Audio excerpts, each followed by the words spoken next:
America के बाद Britain ने हांगकांग में नए सुरक्षा कानून और वीगर मुसलमानों की प्रताड़ना को लेकर चीन के खिलाफ बड़े कदम उठाने को तैयार है। माना जा रहा है कि ब्रिटेन हांगकांग के साथ प्रत्यर्पण संधि खत्म कर सकता है।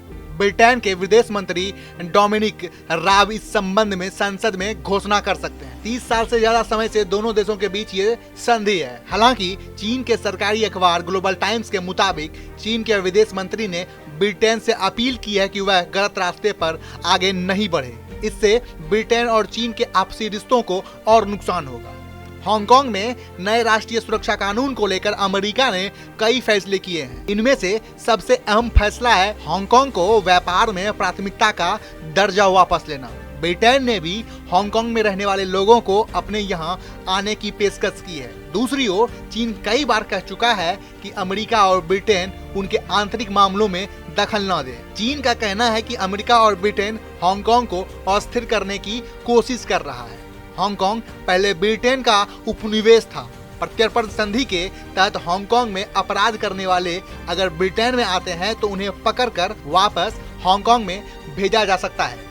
साथ ही ब्रिटेन ने चीनी कंपनी ख्वाबे से 5G में लिए जाने वाली टेक्नोलॉजी के करार को खत्म कर दिया है। ब्रिटिश सरकार के नए फैसले के मुताबिक देश के मोबाइल प्रोवाइडरों पर 31 दिसंबर के बाद से चीनी कंपनी ख्वाबे से कोई उपकरण खरीदने पर पाबंदी लगा दी गई है। इसके साथ ही 2027 तक ब्रिटिश मोबाइल प्रोवाइडर अपने नेटवर्क से ख्वाबे के सभी 5G किट को हटाना होगा। माना जा रहा है कि ब्रिटेन इन सब फैसलों से चीन को कड़ा संदेश देने की कोशिश कर रहा है।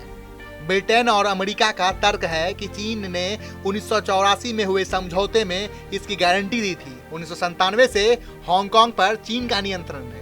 हांगकांग में नया सुरक्षा कानून लागू किए जाने के बाद ब्रिटेन ने 3.5 lakh British overseas national passport धारकों को ब्रिटेन में आने का न्योता दिया है और ये भी कहा है कि आगे चलकर इन्हें नागरिकता भी दी जा सकती है।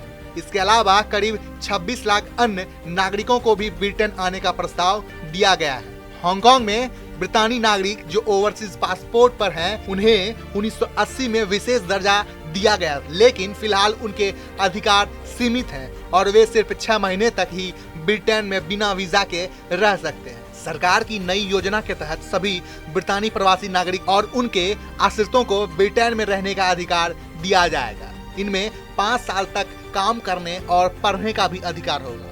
6 साल के बाद वे नागरिकता का आवेदन दे सकते हैं।